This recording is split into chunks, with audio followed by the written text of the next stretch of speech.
All right, man. As we all know, the trade deadline, it happened. Like, it's done. Sure, we still have some buyout moves that can still possibly happen with Andre Drummond and most importantly, LaMarcus Aldridge. But for the most part, the big names and the big trades, that stuff is all sorted out. In this video, I want to talk about what this deadline taught us about specific teams going forward, players going forward, and all things like that.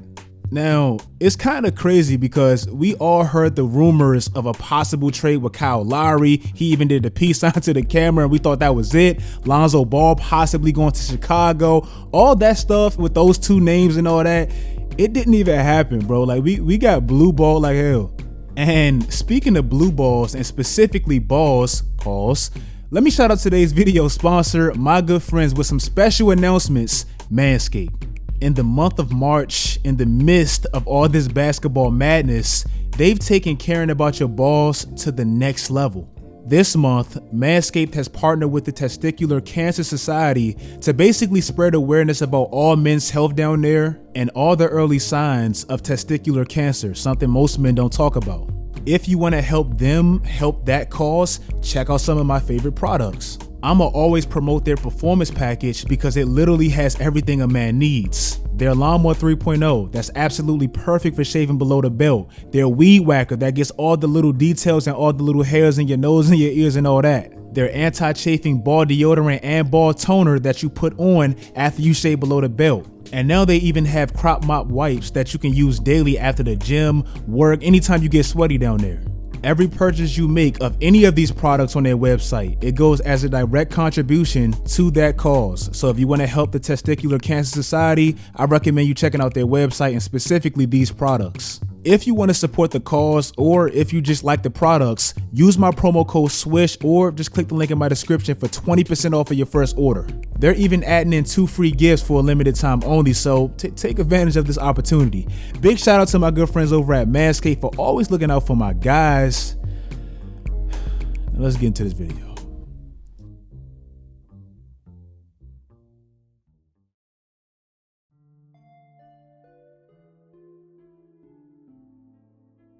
James Harden, he was absolutely right for wanting to leave Houston. I don't care about the Rockets getting him Dwight Howard in the past, getting him Chris Paul, getting him Russell Westbrook. I don't care about none of that stuff. He was right for chasing a real chance at a championship and leaving Houston. Never forget this, bruh. This man declined a contract that would have paid him $50 million annually, and I looked at him sideways for it, but now I see why. Ever since James Harden, Daryl Morey, and Mike D'Antoni left, this franchise has been terrible, like embarrassing. First of all, the package you got for losing a player like James Harden, it's low-key embarrassing. Yes, your quote-unquote future is secure by taking 3 of Brooklyn's future first rounders, plus they have the rights to the draft swaps all the way up into 2027 and all that. But reportedly, you could have had a deal of less draft picks and less swaps and all that. That stuff is overrated anyway. But Ben Simmons, you could have had a package revolving around Ben Simmons, a franchise player. The 76ers, they were willing to give up Ben Simmons, Matisse Thybulle, and steal some draft assets and all that. But the Rockets, being petty and not wanting to give James Harden right back to Daryl Morey, they let Tyrese Maxey, a player I like, but they let that man be the determining factor to why that trade did not go down. Terrible. Instead of building around Ben Simmons, with the future still being bright because I'm sure they still would have acquired some assets in that deal, they took Karis LeVert and Jared Allen. Then it gets even worse. Instead of keeping Karis LeVert, who's already on a manageable ass deal, and Jared Allen, they traded them and got Victor Oladipo, who's a rental, who clearly didn't even want to be there. Then, once they realized that, shit, we about to lose Vic anyway, and he don't owe us nothing, so why would he do a sign and trade at the free agency and all that? They desperately, and I mean with the shot clock cheese at 3 p.m. Eastern Time deadline day, they desperately poured off a trade that was a laughable, and I mean laughable ass package that they got back for Vic. Just terrible. Now, more than ever, it is crystal clear that Daryl Morey, Mike D'Antoni, and most importantly, James Harden, that was the three-headed monster that kept this franchise afloat for the last half decade. Before the Victor Oladipo trade went down, I tweeted that Miami, they're letting Tyler Hero kind of ruin Jimmy Butler's championship window. Reports came out that Miami, they didn't want to make the Kyle Lowry trade because they didn't want to involve Tyler Hero. And that kind of confused me, especially when your team just made the NBA Finals and your best player is 31 years old. Little did I know, and I had to be reminded of this, never, and I mean never doubt Pat Riley. He has something bigger up his sleeve, and to me, better. They got Victor Oladipo without losing any of their young key players, and now they have the potential to be an even nastier defense and truly contend in the much improved Eastern Conference. Bravo, Miami, like bravo. The Denver Nuggets, they also had themselves a day yesterday, and I mean one of the best deadlines of any team in the NBA. I think we all can see the loss of Jeremy Grant. It was even more significant than I think even Denver anticipated, and they weren't quite the same without him. Now, adding Aaron Gordon, bro, I love the move. Like, he's already a versatile big who can pretty much play the 3 and the 4 at times and contend on both sides. Adding him to the trio that you already have with MPJ, Jamal Murray, and Nikola Jokic, that's a perfect fit. Also, they picked up JaVale McGee. People might laugh at the move or not understand the significance of it, but that's a very underrated pickup in my opinion. The main reason they lost last year in the playoffs was because of Anthony Davis. They had nobody, not a soul, that can even bother Anthony Davis. Now you have Aaron Gordon that you could throw at him and JaVale McGee, a true rim protector. You have a better chance. All the big gaping holes they had this year, losing Jeremy Grant, and even last year having nobody to throw at Anthony Davis or no rim protector, you pretty much plugged in, especially with the Lakers being banged up. You have a real shot at the West now. The Chicago Bulls, they also had themselves a day, and probably my favorite day. And they did exactly what I urged every bad team with a franchise player, every bad team to do. If you have a talent like Zach LaVine, if you have a talent like that, please do not just draft a bunch of young players and hold on for dear life for them to develop and grow into what you hope they can be while you waste that player's prime. Move all those young players if you can. Move all those picks, move those assets, and pair that franchise player with another all-star caliber guy and go all in on winning right now. All those picks in a bright future, that stuff is overrated.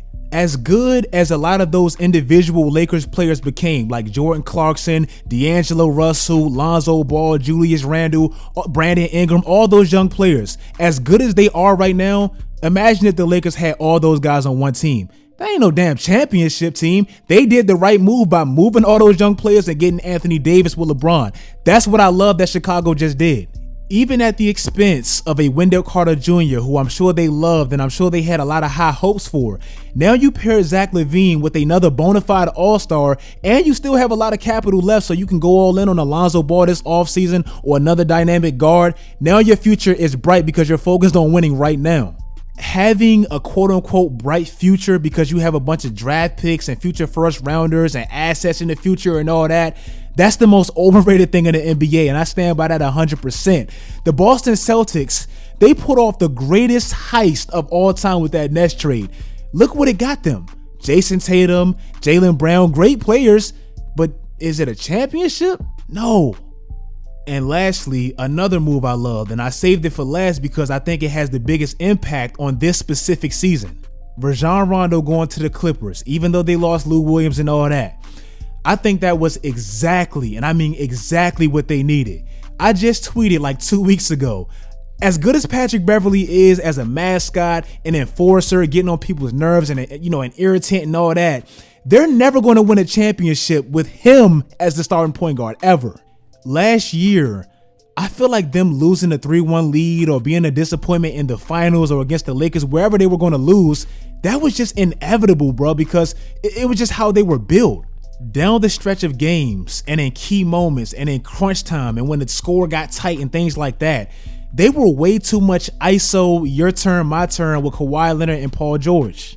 Also, as much as I admire the improvement of Kawhi Leonard as a playmaker, using him as a point forward and all that and trying to use him like LeBron, that's just not organic, bro. Like, that's never going to work. Last year, he had his highest usage rate of his whole career. He had a higher usage rate than LeBron James, who led the league in assists. That's not a recipe for winning. this team, I mean, it was almost like they were trying to build it like Miami, where they had LeBron and D-Wade being the playmakers and basically having Mario Chalmers as a glorified two guard. This team wasn't built like that. Like Paul George and Kawhi Leonard, they're not that. They needed that point guard, a true point guard like a Rondo that can get players in their sets, that can get easy points off a pick and roll, that can get everybody involved naturally. They needed that. And yes, I know some people are going to say, well, Rondo, he sucks this year, bro. Look at his numbers, Swish. He's terrible in Atlanta and all that. Bro, I think that's all situational. Like, you went from playing with LeBron and AD in LA, winning a championship, to backing up Trae Young, one of the highest usage rate players in the NBA that has a team built around him having the ball. Like, come on, bro. He's going to be cool once he goes to a championship contending team like the Clippers. He'll be just fine. If you guys like this video, I hope you guys like this video. I didn't want to touch on every specific move because I didn't think every move was worthy. The Raptors, we all know they're all in on the rebuild. I was kind of surprised Kyle Lowry wasn't moved, but it is what it is. Norman Powell got moved. The Celtics, I wasn't too big on their moves. The Magic, they're all in on their rebuild. So I didn't want to touch on every single move, but the main ones I did. Like the video if you like the video. Follow my social media sites. Do all that great stuff, guys. And until next time, as always, stay tuned.